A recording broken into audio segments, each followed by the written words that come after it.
मी ह्या व्हिडिओमध्ये तुम्हाला इतकी खुश दिसणार आहे, कारण this is one of my favourite and one of my best recipes. कारण मला प्रॉन्स बनवायला किंवा अशी अमेझिंग पापलेट बनवायला खूप आवडते. पण मला मासे स्वच्छ करता येत नाहीत किंवा मासे जनरली हायजिनिक मिळत नाहीत आणि ते फ्रेश पण नसतात. पण द फिश शॉपी यांच्यामुळे मला हे सगळं ऑन द डोर स्टेप मिळाले. आणि यू नो वॉट, हे मासे अलिबागचे होते.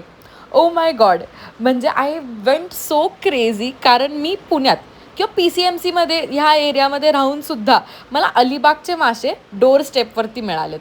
आणि आई शपथ, द पॅकेजिंग वॉज ग्रेट आणि त्यांचं क्वालिटी ऑफकोर्स भारी होती. यू कॅन ॲब्सोल्युटली सी की ती पॉपलेट किती भारी दिसते. ऑल्सो तुम्हाला क्लीन करायची कटकट लागणार नाही. मी इवन लहानपणी ना जेव्हा मासे खायचे तेव्हा मला काटे खायला खूप त्रास व्हायचा. पण माझ्या एक शेजारी होत्या राखी काकू म्हणून, त्यांच्यामुळे ते इझी झालं होतं. ऑल्सो प्रॉन्समध्ये ना, म्हणजे माझं असं सेईंग आहे की I will peel oranges for you किंवा बाकी काहीही करू शकता. पण प्रॉन्स सोलणं I don't know what you call it, but prawns clean करणं किती कटकटीचं काम आहे. बट यांच्यामुळे मला ते क्लीन करायला लागलेच नाहीत. It was very easy. Also त्यांचे कस्टमर रिव्ह्यूज खूप चांगले आहेत. I will tag their page down side. त्याच्यावरती प्राईस वगैरे सगळं लिहिलं असेल. Please follow them.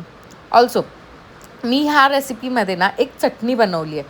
ती इतकी भारी लागते, म्हणजे फिशपेक्षा जास्त मला ती चटणीच आवडली होती. आणि you can make it with anything, like it is my go to chutney. So जर तुम्हाला या चटणीची रेसिपी पाहिजे असेल तर please let me know and follow Janhavi's diary. Please check comments for recipe.